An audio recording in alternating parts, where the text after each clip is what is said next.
भीमपुर प्रथम रज महोत्सव उद्यापित। भीमपुर ठारे प्रथम थर पर आरंभ होइतिबा रज महोत्सव 2025 उद्यापित हो जाइछि। भीमपुर रज महोत्सव कमिटी द्वारा वीआईपी नुआ एयरपोर्ट रोड पार्श्व खूब जाकजमक उत्साह और उद्दीपनार सह यह रज महोत्सव अनुष्ठित होइतिला।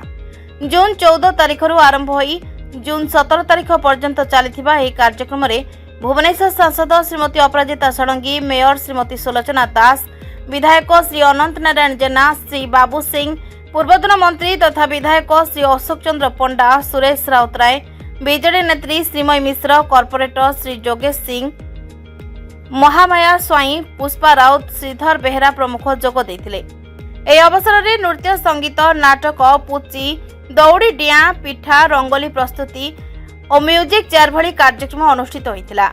एथिरे हॉलीवुड अभिनेत्री अर्चिता साहू, पूनम मिश्र, वर्षा प्रियदर्शिनी प्रमुख जोग देइथिले। स्थानीय समाजसेवी तथा रज महोत्सव कमिटीर सभापति श्री अथय कुमार महांती प्रत्यक्ष तत्वावधान में आयोजित यह उत्सव में बहु संख्यक स्थानीय लोक जोगदे रज महोत्सव आनंद उपभोग करथिले। भुवनेश्वर स्वर्णप्रभा नायक रिपोर्ट, सुभद्रा न्यूज।